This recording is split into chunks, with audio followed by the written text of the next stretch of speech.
ಶುಭೋದಯ ಎಲ್ಲರಿಗೂ. Welcome back to my channel. ನಾನು ನಿಮ್ಮ ಮೇಘ್ನಾ ಕಿಶೋರ್. ಒಂದು 4-5 ದಿವಸದಿಂದ ನಾನು ಯಾವುದೇ ಕುಕ್ಕಿಂಗ್ ಬ್ಲಾಗ್ಸ್ನಾಗಲಿ ಯಾವುದನ್ನೇ ಆಗಲಿ ಏನೂ ಅಪ್ಲೋಡ್ ಮಾಡಿಲ್ಲ. ಯಾಕೆಂದರೆ ಸ್ವಲ್ಪ ಮೈಗೆ ಹುಷಾರಿಲ್ದಿರೋ ಕಾರಣ ನಾನು ಯಾವುದೇ ವ್ಲಾಗ್ಸ್ಗಳನ್ನ ಅಪ್ಲೋಡ್ ಮಾಡೋಕ್ಕಾಗಲಿಲ್ಲ. ಈಗಲೂ ಅಷ್ಟೇ ಸ್ವಲ್ಪ ಕಾಫು, ಕೋಲ್ಡು, ತಲೆಭಾರ ಎಲ್ಲ ಹಾಗೇ ಇದೆ. ನನ್ನ ವಾಯ್ಸಲ್ಲೇ ವೇರಿಯೇಷನ್ಸ್ ಗೊತ್ತಾಗ್ತಾಯಿದೆ ಅಂತ ಅನ್ಕೋತೀನಿ. ಸೊ ಇವತ್ತಿನ ಬೆಳಗ್ಗೆಯಿಂದ ನಾನು ವ್ಲಾಗ್ನ ಸ್ಟಾರ್ಟ್ ಮಾಡಿದ್ದೀನಿ. ನೆನೆ ನೈಟು ಸ್ವಲ್ಪ ಗ್ರಾಸರೀಸ್ ಎಲ್ಲ ಖಾಲಿ ಆಗಿತ್ತು, ಕಾಳುಗಳು, ಮಸಾಲ ಪೌಡರ್ಸ್ ಎಲ್ಲ ಖಾಲಿ ಆಗಿತ್ತು ಅಂತ ಹೇಳಿ ನೈಟ್ ಹೋಗಿ ತೊಗೊಂಬಂದ್ವಿ. ತಂದು ಹಾಗೆ ಇಟ್ಟು ಮಲ್ಕೊಂಡ್ಬಿಟ್ಟೆ. ಯಾವುದನ್ನೂ ಎತ್ತಿಕ್ಕೋಕ್ಕಾಗಿಲ್ಲ, ಜೋಡಿಸ್ಕೊಳ್ಳೋಕ್ಕಾಗಿರಲಿಲ್ಲ. ಸೊ ಬೆಳಗ್ಗೆ ಬೇಗ ಎದ್ದು ಸ್ವಲ್ಪ ಎಲ್ಲನೂ ಸೆಗ್ರಿಗೇಟ್ ಮಾಡ್ಕೋತಾ ಇದ್ದೀನಿ. ಮಸಾಲ ಪೌಡರ್ಸ್ನೆಲ್ಲ ಡಬ್ಬಗಳಿಗೆ ಹಾಕಿ ತೆಗೆದಿಡ್ತಾ ಇದ್ದೀನಿ. ಎಲ್ಲ ಪೌಡರ್ಗಳನ್ನೆಲ್ಲ ಜಾರ್ಗಳಿಗೆ ಹಾಕಿ ಎಲ್ಲ ಸಾಮಾನು ಎತ್ತಿಡೋದ್ರೊಳಗಡೆ ಇದೇ ಒಂದು 30 ನಿಮಿಷ ತೊಗೊಂಡ್ಬಿಡ್ತು. ಬೆಳಗ್ಗೆ 4 ಗಂಟೆಗೆ ಎದ್ದು ಕೆಲಸನ ಸ್ಟಾರ್ಟ್ ಮಾಡಿದ್ದು. 4:15, 4:35 ತನಕ ಈ ಕೆಲಸಗಳೇ ಆಯಿತು. ನಾನೇನು ಈ ಗ್ಲಾಸ್ ಜಾರ್ಗಳೇನಿದೆ ಇದನ್ನು ಯಾವುದೂ ನಾನು ಸಪ್ರೇಟ್ ಇದಕ್ಕೆ ಅಂತಲೇ ಪರ್ಚೇಸ್ ಮಾಡಿದ್ದಿಲ್ಲ. ಎಲ್ಲ ನಾನು ಹೊರಗಿಂದ ಇದು ಜೇನುತುಪ್ಪ ಮತ್ತು ಐಸ್ ಕ್ರೀಮ್ಸ್, ಕೇಕ್ಸ್ನ ಆರ್ಡ್ರ್ ಮಾಡ್ಕೋತಾ ಇರ್ತೀವಿ ಆವಾಗವಾಗ ಆಫೀಸ್ನಲ್ಲಿ. ಸೊ ಆವಾಗ ಈ ಜಾರ್ಗಳೆಲ್ಲ ಬಂದಿರೋದು. ಆ ಜಾರ್ಗಳನ್ನೇ ನಾನು ಸ್ಪೈಸಿ ಐಟಮ್ಸಿಗೆಲ್ಲ ಯೂಸ್ ಮಾಡ್ಕೋತೀನಿ. ಸ್ವಲ್ಪ ಚಟ್ನಿ ಪುಡಿನೂ ಕೂಡ ಖಾಲಿಯಾಗಿದೆ, ಅದನ್ನು ಕೂಡ ಮಾಡೋಣ ಅಂತ ಹೇಳಿಬಿಟ್ಟು ಅದಕ್ಕೆ ಏನೇನು ಸಾಮಾನೆಲ್ಲ ಬೇಕು ಅದನ್ನು ಕೂಡ ತೊಗೊಂಬಂದಿದ್ದೀನಿ. ಚಟ್ನಿ ಪುಡಿದು ಕೂಡ ನಾನು ಅದನ್ನು ಅಪ್ಲೋಡ್ ಮಾಡ್ತೀನಿ ವಿಡಿಯೋನ ಸದ್ಯದಲ್ಲೇ. ಮತ್ತು ನಾನೇನಂದರೆ ಮೆಂತ್ಯ ಸೊಪ್ಪನ್ನು ಬೆಳೆಸಿದ್ದೆ ಪಾಟಲ್ಲಿ. ಸ್ವಲ್ಪ ಈ ಥರ ನನಗೆ ಇಂಟ್ರೆಸ್ಟ್ ಇದೆ. ಆವಾಗವಾಗ ಪಾಟಲ್ಲಿ ಕೊತ್ತಂಬರಿ, ಪುದೀನ ಮತ್ತು ಮೆಂತ್ಯ ಸೊಪ್ಪನ್ನು ಹಾಕ್ತಾಯಿರ್ತೀವಿ ನಾನು ನನ್ನ ಹಸ್ಬೆಂಡ್ ಸೇರಿಕೊಂಡು. ಗಿಡನ ಬೆಳೆಸಬೇಕು ಅಂತ ತುಂಬ ಇಷ್ಟ.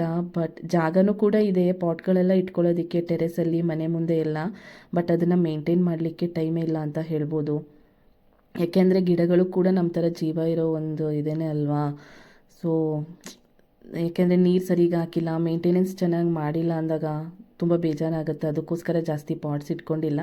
ಈ ಥರ ಯಾವಾಗಾದರೂ ಟೈಮ್ ಸಿಕ್ಕಿದಾಗ ಹಸ್ಬೆಂಡ್ ಹಾಕ್ತಾ ಇರ್ತಾರೆ ಪಾಟ್ಗಳಿಗೆ. ಅವ್ರಿಗೆ ತುಂಬ ಇಂಟ್ರೆಸ್ಟ್ ಇದೆ, ನನಗಿಂತ ತುಂಬ ಇಂಟ್ರೆಸ್ಟ್ ಅಂತಲೇ ಹೇಳ್ಬೋದು. ಸೊ ಇವತ್ತಿದನ್ನು ನಾನು ಸೊಪ್ಪನ್ನು ತೊಗೋತಾ ಇದ್ದೀನಿ, ಇದರಿಂದ ಏನಾದರೂ ಮಾಡೋಣ ಅಂತ ಹೇಳಿಬಿಟ್ಟು. ಇವಾಗ ಬೆಳಗಿನ ತಿಂಡಿಗೆ ಉಪ್ಪಿಟ್ಟನ್ನ ಮಾಡೋಣ ಅಂತ ಹೇಳಿಬಿಟ್ಟು ರೆಡಿ ಮಾಡ್ಕೋತಾ ಇದ್ದೀನಿ. ಉಪ್ಪಿಟ್ಟು ಮತ್ತು ಮೆಂತ್ಯ ಸೊಪ್ಪು ಹಾಕ್ಬಿಟ್ಟು ಹಾಗೆ ಮೊಟ್ಟೆ ಪಲ್ಯ ಮಾಡೋಣ ಅಂತ ಅಂದ್ಕೊಂಡಿದ್ದೆ. ಎಗ್ ಬುರ್ಜಿ ಟೈಪ್ ಮಾಡೋಣ ಮೆಂತ್ಯ ಸೊಪ್ಪು ಹಾಕಿ ಅಂದ್ಬಿಟ್ಟು. ಈಗ ಇಲ್ಲಿ ಉಪ್ಪಿಟ್ಟಿಗೆಲ್ಲ ರೆಡಿ ಮಾಡ್ಕೋತಾ ಇದ್ದೀನಿ. ಬೆಳಗ್ಗೆ ತಿಂಡಿ ಮಾತ್ರ ಸಾಕು ಅಂತ ಹೇಳಿದ್ರು. ಆಫ್ಟರ್ನೂನ್ ಲಂಚ್ ಏನು ಬೇಡ ಅಂತ ಹೇಳ್ಬಿಟ್ಟು ಅದಕ್ಕೆ ಸಿಂಪಲ್ಲಾಗಿ ಉಪ್ಪಿಟ್ಟನ್ನ ಮಾಡಿಬಿಡೋಣ ಅಂತ ಹೇಳ್ಬಿಟ್ಟು ಮಾಡ್ತಾಯಿದ್ದೀನಿ. ಫಸ್ಟು ನಾನು ಯಾವ ರೀತಿ ಮಾಡ್ತೀನಿ ಉಪ್ಪಿಟ್ಟನ್ನ, ಉಪ್ಪಿಟ್ಟು ಯಾವ ರೀತಿ ಮಾಡೋದು ಅನ್ನೋದು ಸಾಮಾನ್ಯವಾಗಿ ಎಲ್ರಿಗೂ ಗೊತ್ತಿರುತ್ತೆ. ನಾನು ಯಾವ ರೀತಿ ಉಪ್ಪಿಟ್ಟನ್ನ ಮಾಡ್ತೀನಿ ಅನ್ನೋದನ್ನು ನಾನಿಲ್ಲಿ ತೋರಿಸ್ತಾ ಇದ್ದೀನಿ. ಫಸ್ಟು 1 ಗ್ಲಾಸಷ್ಟು ರವೆನ ಚೆನ್ನಾಗಿ ಹುರ್ಕೊಂಡೆ. ಮತ್ತು ಒಂದು ಪಾನ್ನ ಬಿಸಿ ಆಗಲಿಕ್ಕೆ ಇಟ್ಟಿದ್ದೀನಿ. ಅದಕ್ಕೆ 2ರಿಂದ 3 ಸ್ಪೂನಷ್ಟು ಆಯಿಲ್ನ ಹಾಕ್ಕೊಂಡು ಎಣ್ಣೆ ಚೆನ್ನಾಗಿ ಬಿಸಿ ಆದಮೇಲೆ ಅದಕ್ಕೆ ಒಂದು 3ರಿಂದ 4 ಸ್ಪೂನಷ್ಟು ಕಡಲೆಬೇಳೆನ ಹಾಕೋತಾ ಇದ್ದೀನಿ. ನನಗೆ ಕಡಲೆಬೇಳೆ ಜಾಸ್ತಿ ಉಪ್ಪಿಟ್ಟಲ್ಲಿ ಬಾಯಿಗೆ ಸಿಗ್ತಾಯಿದ್ರೆ ತುಂಬ ಇಷ್ಟ ಆಗುತ್ತೆ ಉಪ್ಪಿಟ್ಟನ್ನ ತಿನ್ನಲಿಕ್ಕೆ. ಆ್ಯಕ್ಚುಲಿ ಸಾಮಾನ್ಯವಾಗಿ ಹೇಳ್ಬೇಕಂದ್ರೆ ಉಪ್ಪಿಟ್ಟು ಯಾರಿಗೂ ಇಷ್ಟ ಆಗೋದಿಲ್ಲ. ನನಗೆ ಫೇವ್ರೇಟ್ ಫುಡ್ ಯಾವುದು ಅಂದರೆ ಉಪ್ಪಿಟ್ಟು ಅಂತಲೇ ಹೇಳ್ತೀನಿ. ಫಸ್ಟು ನನಗೆ ಉಪ್ಪಿಟ್ಟು ಅಂದರೆ ತುಂಬ ಇಷ್ಟ. ದಿನದಲ್ಲಿ 3 ಟೈಮ್ ಉಪ್ಪಿಟ್ಟನ್ನ ಕೊಟ್ಟರು ನಾನು ತಿಂತೀನಿ ಅಂತಲೇ ಹೇಳ್ಬೋದು. ನೋಡಿ, ಇವಾಗ ಕಡಲೆಬೇಳೆ ಎಲ್ಲ ಚೆನ್ನಾಗಿ ಹುರ್ಕೊಂಡು ಆದಮೇಲೆ ಅದಕ್ಕೆ 1 ಸ್ಪೂನಷ್ಟು ಸಾಸಿವೆ, 1 ಸ್ಪೂನಷ್ಟು ಜೀರಿಗೆ ಹಾಕಿ ಅದು ಚಟಪಟ ಅಂದಮೇಲೆ ಒಂದು ಮೀಡಿಯಮ್ ಸೈಜ್ ಈರುಳ್ಳಿನ ಹಾಕ್ಕೊಂಡು ನಾನು ಇಲ್ಲಿ ಫ್ರೈ ಮಾಡ್ಕೊತಾ ಇದ್ದೀನಿ. ಈರುಳ್ಳಿ ಚೆನ್ನಾಗಿ ಫ್ರೈ ಆದಮೇಲೆ ಒಂದು 7ರಿಂದ 8 ಮೆಣಸಿಕಾಯಿನ ಹಾಕ್ಕೋತಾ ಇದ್ದೀನಿ. ಮತ್ತು ಸ್ವಲ್ಪ ಒಣಗಿರುವಂತಹ ಕರಿಬೇವನ್ನು ಕೂಡ ಹಾಕ್ಕೊಂಡು ಫ್ರೈ ಮಾಡ್ಕೊತಾ ಇದ್ದೀನಿ. 1 ಕಪ್ಪಷ್ಟು ಹಸಿ ಬಟಾಣಿನೂ ಕೂಡ ಈ ಟೈಮ್ನಲ್ಲಿ ನಾನು ಇದಕ್ಕೆ ಸೇರಿಸ್ಕೊಂಡು 1-2 ನಿಮಿಷಗಳು ಅದನ್ನು ಫ್ರೈ ಮಾಡ್ಕೊಂಡಾದ ನಂತರ 1 ಕಪ್ಪಷ್ಟು ಬೀನ್ಸ್ನ ಚಿಕ್ಕ ಚಿಕ್ಕದಾಗಿ ಕಟ್ ಮಾಡಿಕೊಂಡು ಸೇರಿಸ್ಕೊತಾ ಇದ್ದೀನಿ. ಇದನ್ನು ಕೂಡ 1-2 ನಿಮಿಷಗಳು ಚೆನ್ನಾಗಿ ಫ್ರೈ ಮಾಡ್ಕೋಬೇಕು. ಚೆನ್ನಾಗಿ ಫ್ರೈ ಆದಮೇಲೆ ಎಣ್ಣೆಲೇ ಸ್ವಲ್ಪ ಇದನ್ನು ಫ್ರೈ ಮಾಡ್ಕೋಬೇಕು. ರುಚಿಗೆ ತಕ್ಕಷ್ಟು ಉಪ್ಪನ್ನು ಸೇರಿಸ್ಕೊಂಡು ಫ್ರೈ ಮಾಡ್ಕೋತಾ ಇದ್ದೀನಿ. ಇದು ಫ್ರೈ ಆದ ನಂತರ ಇದಕ್ಕೆ ನಾನು ಸಬ್ಸಿಗೆ ಸೊಪ್ಪನ್ನು ಕೂಡ ಯೂಸ್ ಮಾಡ್ಕೋತಾ ಇದ್ದೀನಿ. ಸಬ್ಸಿಗೆ ಸೊಪ್ಪು ಹಾಕಿದ್ರೆ ಉಪ್ಪಿಟ್ಟಿನ ರುಚಿ ಇನ್ನೂ ಜಾಸ್ತಿ ಆಗುತ್ತೆ ಅಂತಲೇ ಹೇಳ್ಬೋದು. ಸಬ್ಸಿಗೆ ಸೊಪ್ಪು 1 ಹಿಡಿಯಷ್ಟು ಚಿಕ್ಕ ಚಿಕ್ಕದಾಗಿ ಹೆಚ್ಚಿಟ್ಟು ಹಾಕೋತಾ ಇದ್ದೀನಿ. ಇದನ್ನು ಹಂಗೇ ಒಂದು 3ರಿಂದ 4 ನಿಮಿಷಗಳ ಕಾಲ ಎಣ್ಣೆಲೇ ಚೆನ್ನಾಗಿ ಹುರ್ಕೊಳ್ಳೋಣ. ಇದು ಎಣ್ಣೆಲಿ ಚೆನ್ನಾಗಿ ಫ್ರೈ ಆದಮೇಲೆ ನೀವೆಷ್ಟು ರವೆ ತೊಗೊಂಡಿರ್ತೀರ ಅಂತ ಗೊತ್ತಲ್ಲ, ಅದಕ್ಕೆ ತಕ್ಕಷ್ಟು ನೀರು. ಇಲ್ಲಿ ನಾನು 1 ಗ್ಲಾಸ್ ರವೆ ತೊಗೊಂಡಿದ್ದೀನಿ. ಅದಕ್ಕೆ ನಾನು 3 ಮುಕ್ಕಾಲು ಕಪ್ಪಷ್ಟು ನೀರನ್ನು ಸೇರಿಸ್ಕೊತಾ ಇದ್ದೀನಿ. ಕೆಲವರು ಬರೀ 2.5 3 ಗ್ಲಾಸಷ್ಟು ನೀರನ್ನ ತಗೋತಾರೆ. ಯಾಕೆಂದರೆ ನಾನಿಲ್ಲಿ ಸ್ವಲ್ಪ ತರಕಾರಿ ಬೇಯಬೇಕಲ್ಲ, ಬೀನ್ಸು ಬಟಾಣಿ ಎಲ್ಲ ಬೇಯಬೇಕಲ್ವ, ಅದಕ್ಕೆ ಸ್ವಲ್ಪ ಜಾಸ್ತಿನೇ ನೀರು ಹಾಕ್ಕೊಂಡಿದ್ದೀನಿ. 3 ಕಪ್ಪಷ್ಟು ನೀರನ್ನ ಸೇರಿಸ್ಕೊಂಡು ಚೆನ್ನಾಗಿ ಕುದಿಲಿಕ್ಕೆ ಬಿಟ್ಟಿದ್ದೀನಿ. ಈ ಟೈಮ್ನಲ್ಲಿ ಉಪ್ಪು ಖಾರನ ಸ್ವಲ್ಪ ಚೆಕ್ ಮಾಡ್ಕೋತಾ ಇದ್ದೀನಿ, ಉಪ್ಪೆಲ್ಲ ಕರೆಕ್ಟಾಗಿದೆಯಾ ಅಂತ ಹೇಳಿಬಿಟ್ಟು. ಚೆನ್ನಾಗಿ ಇದು ಕುದಿಬೇಕಾದ್ರೆ ಇದಕ್ಕೆ ಇವಾಗ ನಾವು ರವೆನ ಸೇರಿಸ್ಕೊಳ್ಳೋಣ. ರವೆನ ಸೇರಿಸ್ಕೋಬೇಕಾದ್ರೆ ನಾನು ಕೈ ಆಡಿಸ್ತಾನೆ ಇರ್ತೀನಿ ಉಪ್ಪಿಟ್ಟಿಗೆ ಯಾವಾಗ್ಲೂ. ಯಾಕೆಂದರೆ ಕೆಲವೊಂದು ಸಲ ಉಪ್ಪಿಟ್ಟು ಒಂದೊಂದು ಗಂಟುಗಳ ರೀತಿ ಆಗಿಬಿಡತ್ತೆ, ಅದಕ್ಕೋಸ್ಕರ ನಾನು ಕೈ ಆಡಿಸ್ತಾನೆ ಇರ್ತೀನಿ. ನನಗೆ ಉಪ್ಪಿಟ್ಟು ಯಾವ ರೀತಿ ತೆಳುವಾಗಿದ್ದರೆ ನನಗೆ ತುಂಬ ಇಷ್ಟ ಆಗುತ್ತೆ. ಕೆಲವರು ತುಂಬ ಗಟ್ಟಿಯಾಗಿ ಮಾಡ್ತಾರೆ, ನನಗೆ ಆ ರೀತಿ ಉಪ್ಪಿಟ್ಟು ಇಷ್ಟ ಆಗೋದಿಲ್ಲ. ಸ್ವಲ್ಪ ತೆಳುವಾಗಿದ್ರೇ ಉಪ್ಪಿಟ್ಟು ತುಂಬ ಚೆನ್ನಾಗಿರುತ್ತೆ ಅಂತ ಹೇಳ್ಬೋದು. ಇವಾಗ ಎಲ್ಲ ರವೆನೂ ಸೇರಿಸ್ಕೊಂಡು ಎಲ್ಲ ಮಿಕ್ಸ್ ಮಾಡ್ಕೊತಾ ಇದ್ದೀನಿ. ಇದನ್ನು ಇವಾಗ 1-2 ನಿಮಿಷ ಚೆನ್ನಾಗಿ ಮಿಕ್ಸ್ ಕೊಟ್ಟು 1-2 ನಿಮಿಷಗಳ ಕಾಲ ಮುಚ್ಚಳನ ಮುಚ್ಚಿ ಇಡ್ತೀನಿ. ಅದೆಲ್ಲ ಸ್ವಲ್ಪ ಕುದ್ದಿ ಹೊಂದ್ಕೊಳ್ಳಿ ಅನ್ನೋ ಕಾರಣಕ್ಕೋಸ್ಕರ. ಮಧ್ಯ ಒಂದು ಸಲ ಮುಚ್ಚಳನ ತೆಗೆದು ಎಲ್ಲ ಒಂದು ಸಲ ಮಿಕ್ಸ್ ಕೊಡಿ. ಯಾಕೆ ಅಂದರೆ ಒಂದೊಂದು ಸಲ ಉಪ್ಪಿಟ್ಟು ತಳ ಹಿಡಿದು ಬಿಡುತ್ತೆ, ಅಂದರೆ ಕೆಳಗಡೆ ಸೀತಾ ಇರುತ್ತೆ. ಅದಕ್ಕೋಸ್ಕರ ಮಧ್ಯ ಒಂದು ಸಲ ತೆಗೆದು ಎಲ್ಲ ನೀಟಾಗಿ ಮಿಕ್ಸ್ ಕೊಟ್ಟು ಮತ್ತೆ ಮುಚ್ಚಳನ ಮುಚ್ಚಿ 1-2 ನಿಮಿಷಗಳ ಕಾಲ ಇಡಿ. ಇವಾಗ ನೋಡಿ ಬಿಸಿ ಬಿಸಿಯಾದ ಸಬ್ಬಕ್ಕಿ ಸೊಪ್ಪು ಬಟಾಣಿಯ ಉಪ್ಪಿಟ್ಟು ರೆಡಿ ಇದೆ. ನಾನು ಮನೆಯಲ್ಲಿ ಉಪ್ಪಿಟ್ಟನ್ನ ಪ್ರಿಪೇರ್ ಮಾಡಿ ಸುಮಾರು 3-4 ತಿಂಗಳುಗಳು ಆಯಿತು ಅಂತ ಹೇಳ್ಬೋದು. ಅದಕ್ಕೆ ಇವತ್ತು ನಾನು ಯಾವಾಗಲೂ ಫಸ್ಟ್ ಮೀಲ್ ಬಂದು ಓವರ್ನೈಟ್ ಓಟ್ಸ್ನ ತಗೋತಿದ್ದೆ. ಬಟ್ ಇವತ್ತು ನಾನು ನನ್ನ ರೂಟೀನ ಸ್ಕಿಪ್ ಮಾಡ್ತಾ ಇದ್ದೀನಿ. ಯಾಕಂದರೆ ನನಗೆ ಉಪ್ಪಿಟ್ಟಂದರೆ ಅಷ್ಟು ಇಷ್ಟ. ಸೊ ಇವತ್ತು ಉಪ್ಪಿಟ್ಟನ್ನ ತಿನ್ನಬೇಕು ಅಂತ ಡಿಸೈಡ್ ಮಾಡಿಕೊಂಡು ನಾನು ಓವರ್ನೈಟ್ ಓಟ್ಸ್ನು ಕೂಡ ಪ್ರಿಪೇರ್ ಮಾಡ್ಕೊಂಡಿರಲಿಲ್ಲ. ಇವಾಗ ಹಸ್ಬೆಂಡ್ ಕೂಡ ಎದ್ದಿದ್ರು, ಅವ್ರಿಗೆ ಹಾಲು ಕಾಯಿಸಿ ಕೊಟ್ಬಿಡೋಣ ಅಂತ ಹೇಳಿ ಅವ್ರಿಗೆ ಹಾಲು ಕಾಯಿಸ್ತಾ ಇದ್ದೀನಿ. ಅಷ್ಟರಲ್ಲಿ ಮೆಂತ್ಯ ಸೊಪ್ಪನ್ನು ಕೂಡ ಎಲ್ಲ ಸೋಸ್ಕೊಂಡು ಕ್ಲೀನ್ ಮಾಡಿ ಎತ್ತಿಟ್ಕೊಂಡಿದ್ದೆ. ಮೆಂತ್ಯ ಸೊಪ್ಪನ್ನ ಹಾಕಿ ಮೊಟ್ಟೆ ಪಲ್ಯ ಮಾಡೋಣ ಅಂತ ಅಂದ್ಕೊಂಡಿದ್ದೀನಿ. ನಾನು ಯಾವಾಗ್ಲೂ ಡೈಲಿ 2 ಮೊಟ್ಟೆ ತಿಂತೀನಿ. ಅದು ಯಾವ ರೀತಿನಾದರೂ ಆಗಿರ್ಬೋದು. ಇಲ್ಲ ಬಾಯ್ಲ್ಡ್ ಎಗ್ ಆದರೂ 2 ಮೊಟ್ಟೆ ತಿಂತೀನಿ, ಇಲ್ಲಾಂದರೆ ಆಮ್ಲೆಟ್ ಕೂಡ ಮಾಡ್ಕೋತೀನಿ. ಯಾವ ರೀತಿ ಆದರೂ ನಾನು ಒಟ್ಟಿನಲ್ಲಿ ಡೈಲಿ 2 ಮೊಟ್ಟೆಗಳನ್ನ ತಗೋತೀನಿ. ಇವತ್ತು ಬಂದು ಮೆಂತ್ಯ ಸೊಪ್ಪನ್ನು ಹಾಕಿ ಮೊಟ್ಟೆ ಪಲ್ಯ ಮಾಡ್ಕೊಳ್ಳೋಣ ಅಂತ ಅಂದ್ಕೊಂಡೆ. ಯೋಚನೆ ಮಾಡ್ತಾ ಇದ್ದೀರಾ, ಏನಪ್ಪ ಇವರು ಮೊಟ್ಟೆ ಪಲ್ಯಕ್ಕೆ ಮೆಂತ್ಯ ಸೊಪ್ಪನ್ನು ಯೂಸ್ ಮಾಡ್ತಿದ್ದಾರೆ ಅಂತ.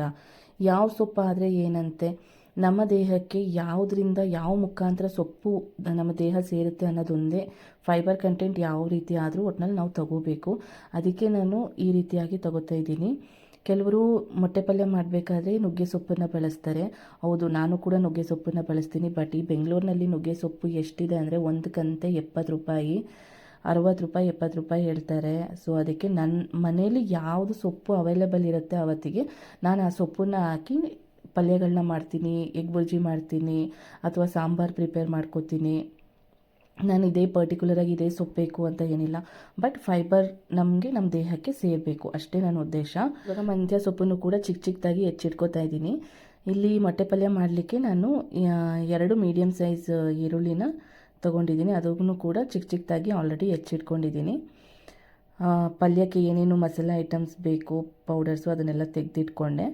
ಇವಾಗ ಒಂದು ಪ್ಯಾನ್ನ ಬಿಸಿಯಾಗಲಿಕ್ಕೆ ಇಟ್ಟಿದ್ದೀನಿ. ಬಿಸಿಯಾದ ನಂತರ 2 ಮೀಡಿಯಮ್ ಸೈಜ್ ಈರುಳ್ಳಿ ಮತ್ತು ಒಂದೇ ಒಂದು ಹಸಿಮೆಣಸಿಕಾಯಿನ ಚಿಕ್ಕದಾಗಿ ಕಟ್ ಮಾಡಿ ಈರುಳ್ಳಿ ಜೊತೆನೇ ನಾನು ಫ್ರೈಗೆ ಹಾಕ್ಕೋತಾ ಇದ್ದೀನಿ, ಫ್ರೈ ಮಾಡಲಿಕ್ಕೆ. ಈರುಳ್ಳಿ ಚೆನ್ನಾಗಿ ಫ್ರೈ ಆದ ನಂತರ, ಅಂದರೆ ಈರುಳ್ಳಿ ಬಣ್ಣ ಬದಲಾದ ನಂತರ ನಾನು ಇದಕ್ಕೆ ಸೊಪ್ಪನ್ನು ಸೇರಿಸಿ ಚೆನ್ನಾಗಿ ಫ್ರೈ ಮಾಡ್ಕೊತೀನಿ. ಸೊಪ್ಪು ಕೂಡ ಹಸಿ ಸ್ಮೆಲ್ ಹೋಗಬೇಕು, ಅಲ್ಲಿವರೆಗೂ ನಾವು ಫ್ರೈ ಮಾಡ್ಕೋಬೇಕಾಗತ್ತೆ. ಒಂದು 3-4 ನಿಮಿಷ ಚೆನ್ನಾಗಿ ಫ್ರೈ ಮಾಡ್ಕೋಬೇಕು. ಆ ಟೈಮ್ನಲ್ಲೇ ನಾನು ರುಚಿಗೆ ತಕ್ಕಷ್ಟು ಉಪ್ಪನ್ನು ಕೂಡ ಸೇರಿಸಿ ಚೆನ್ನಾಗಿ ಸೊಪ್ಪನ್ನು ಫ್ರೈ ಮಾಡ್ಕೋತಾ ಇದ್ದೀನಿ. ಸೊಪ್ಪೆಲ್ಲ ಚೆನ್ನಾಗಿ ಫ್ರೈ ಆದಮೇಲೆ ಇದಕ್ಕೆ ಮಸಾಲ ಐಟಮ್ಸ್ನೆಲ್ಲ ನಾನು ಸೇರಿಸ್ಕೋತಾ ಇದ್ದೀನಿ. ಎಲ್ಲನೂ ಅಷ್ಟೇ ಅರ್ಧ ಸ್ಪೂನು ಮಸಾಲ ಐಟಮ್ಸ್ನ ಮಾತ್ರ ಸೇರಿಸ್ಕೊತೀನಿ. ಅರ್ಧ ಸ್ಪೂನ್ ಪೆಪ್ಪರ್ ಪೌಡ್ರು, ಅರ್ಧ ಸ್ಪೂನು ಗರಂ ಮಸಾಲ, ಅರ್ಧ ಸ್ಪೂನಷ್ಟು ಧನಿಯಾ ಪೌಡರು ಮತ್ತು 1/4 ಚಮಚದಷ್ಟು ಅರಿಶಿನ ಪುಡಿನ ಸೇರಿಸ್ಕೊಂಡಿದ್ದೀನಿ. ನಿಮಗೆ ಸ್ಪೈಸಿ ತುಂಬ ಜಾಸ್ತಿ ಬೇಕು ಅಂತ ಹೇಳಿದ್ರೆ ನೀವು ಚಿಲ್ಲಿ ಪೌಡರ್ನು ಸಹ ಆ್ಯಡ್ ಮಾಡ್ಕೋಬೋದು. ನನಗೆ ಸ್ಪೈಸ್ ಅಷ್ಟು ಅವಶ್ಯಕತೆ ಇರಲಿಲ್ಲ ಅದಕ್ಕೆ, ಯಾಕೆಂದರೆ ನಾನು ಆಲ್ರೆಡಿ ಒಂದು ಸ್ಮಾಲ್ ಗ್ರೀನ್ ಚಿಲ್ಲಿನೂ ಕೂಡ ನಾನು ಕಟ್ ಮಾಡಿ ಹಾಕ್ಕೊಂಡಿದ್ದೆ. ಅದಕ್ಕೆ ಇದು ಮಸಾಲ ಸ್ಮೆಲ್ ಎಲ್ಲ ಹೋಗೋ ತನಕ, ಹಸಿ ಸ್ಮೆಲ್ ಹೋಗೋ ತನಕ ಸ್ವಲ್ಪ ಹೊತ್ತು ಫ್ರೈ ಮಾಡ್ಕೊಂಡಾದಮೇಲೆ ನಾನಿಲ್ಲಿ ಮೊಟ್ಟೆಗಳನ್ನ ಸೇರಿಸ್ಕೊತಾ ಇದ್ದೀನಿ. ನಾನು 5 ಮೊಟ್ಟೆಗಳನ್ನ ಹಾಕ್ಕೊಂಡಿದ್ದೀನಿ ಮೊಟ್ಟೆ ಪಲ್ಯಕ್ಕೆ. ಮೊಟ್ಟೆ ಹಾಕ್ಕೊಂಡ್ಮೇಲೆ ಇದನ್ನು ಲೋ ಫ್ಲೇಮ್ನಲ್ಲೇ ಇಟ್ಕೊಂಡು ನಾನು ಕೈ ಆಡಿಸ್ತಾ ಇದ್ದೀನಿ, ಎಲ್ಲ ಚೆನ್ನಾಗಿ ಮಿಕ್ಸ್ ಆಗಲಿ ಅಂತ. ಅದು ಎಲ್ಲೋ ಏನಿದೆ ಅದೆಲ್ಲ ಚೆನ್ನಾಗಿ ಒಡೆದು ಎಲ್ಲ ಚೆನ್ನಾಗಿ ಮಿಕ್ಸ್ ಆಗೋವರೆಗೂ ನಾವು ಇದನ್ನು ಲೋ ಫ್ಲೇಮ್ನಲ್ಲೇ ಇಟ್ಕೊಂಡು ಮಿಕ್ಸ್ ಮಾಡ್ಕೊತಾ ಇದ್ದೀನಿ. ಮತ್ತು ಏನಂದರೆ ಇದು ಸ್ವಲ್ಪ ತಳ ಹಿಡಿದು ಬಿಡುತ್ತೆ, ಅದಕ್ಕೆ ಕೈ ಆಡಿಸ್ತಾನೆ ಇರಬೇಕು. ಒಂದು 5ರಿಂದ 7 ನಿಮಿಷ ಆಗೇ ಆಗುತ್ತೆ. ಸೊ ಇವಾಗ ನೋಡಿ ಫೈನಲ್ ಆಗಿ ಮೊಟ್ಟೆ ಪಲ್ಯ ರೆಡಿ ಇದೆ. ಇವತ್ತು ನಾನು ಮೆಂತ್ಯ ಸೊಪ್ಪು ಹಾಕಿ ಮೊಟ್ಟೆ ಪಲ್ಯನ ಮಾಡಿದ್ದೀನಿ. ನೀವು ಒಂದ್ಸಲ ಈ ರೀತಿಯಲ್ಲಿ ಟ್ರೈ ಮಾಡಿ ನೋಡಿ, ಖಂಡಿತವಾಗ್ಲೂ ಇಷ್ಟ ಆಗುತ್ತೆ. ಇವಾಗ ಡಬ್ಬಿಗಳಿಗೆ ನಾನು ಟಿಫನ್ ಬಾಕ್ಸ್ ಕಟ್ತಾಯಿದ್ದೀನಿ. ಹಸ್ಬೆಂಡ್ ಬರೀ ಬೆಳಗ್ಗೆ ಬ್ರೇಕ್ಫಾಸ್ಟ್ ಅಷ್ಟೇ ಸಾಕು ಅಂದಿದ್ದಕ್ಕೆ ಅವ್ರಿಗೂ ಕೂಡ ಸಿಂಗಲ್ ಡಬ್ಬಿ ಅಷ್ಟೇ ಕಟ್ಟಿದ್ದೀನಿ. ನಾನು ಯಾವಾಗಲೂ ಆಫ್ಟರ್ 9:30 ಅಥವಾ 10 o'clock ಮೇಲೆ ಫಸ್ಟ್ ಮೀಲ್ ತೊಗೊಳ್ಳೋದ್ರಿಂದ ನಾನು ಇವತ್ತು ಡಬ್ಬಿಗೆ ಟಿಫನ್ ಕಟ್ಕೋತಾ ಇದ್ದೀನಿ, ಆಫೀಸ್ನಲ್ಲೇ ಹೋಗಿ ತಿನ್ನೋಣ ಅಂತ ಹೇಳಿಬಿಟ್ಟು. ಸೊ ನೀವು ಈ ರೀತಿಯಾಗಿ ಮೆಂತ್ಯ ಸೊಪ್ಪನ್ನು ಯೂಸ್ ಮಾಡಿಕೊಂಡು ಒಂದು ಸಲ ಮೊಟ್ಟೆ ಪಲ್ಯನ ಮಾಡಿ ನೋಡಿ, ತುಂಬ ಚೆನ್ನಾಗಿರುತ್ತೆ. ಮಕ್ಳಿಗೂ ಈ ರೀತಿಯಲ್ಲಿ ಮಾಡಿಕೊಡಿ, ತುಂಬ ಚೆನ್ನಾಗಿರುತ್ತೆ, ತುಂಬ ಖುಷಿಯಾಗಿ ತಿಂತಾರೆ ಅಂತಲೇ ಹೇಳ್ಬೋದು. ಸೊಪ್ಪು ಯಾವ ರೀತಿ ನಮ್ಮ ದೇಹಕ್ಕೆ ಸೇರಿದ್ರೆ ಏನಂತೆ, ಯಾವುದರಿಂದನಾದರೂ ನಮ್ಮ ದೇಹಕ್ಕೆ ಫೈಬರ್ ಕಂಟೆಂಟ್ ಹೋದರೆ ಸಾಕು ಅಂತ ಹೇಳ್ತೀನಿ. ಇವತ್ತಿನ ಈ ವಿಡಿಯೋ ನಿಮಗೆ ಇಷ್ಟ ಆದರೆ ಲೈಕ್ನ ಮುಖಾಂತರ ತಿಳಿಸಿ. ಹಾಗೆ ಇನ್ನು ನನ್ನ ಚಾನೆಲ್ನ ಯಾರೆಲ್ಲ ಸಬ್ಸ್ಕ್ರೈಬ್ ಮಾಡಿಲ್ಲ, ಸಬ್ಸ್ಕ್ರೈಬ್ ಮಾಡಿ, ಪಕ್ಕದಲ್ಲಿರುವ ಬೆಲ್ಲೈಕನನ್ನು ಕ್ಲಿಕ್ ಮಾಡಿ. ಇನ್ನು ಮುಂದಿನ ನೆಕ್ಸ್ಟ್ ಒಂದು ಒಳ್ಳೆ ವಿಡಿಯೋದಲ್ಲಿ ಸಿಗೋಣ ಅಂತ ಹೇಳ್ತಾ ಇವತ್ತಿನ ಈ ವಿಡಿಯೋನ ಇಲ್ಲಿಗೆ ನಾನು ಮುಗಿಸ್ತಾ ಇದ್ದೀನಿ. Thank you so much. Thanks for the watching.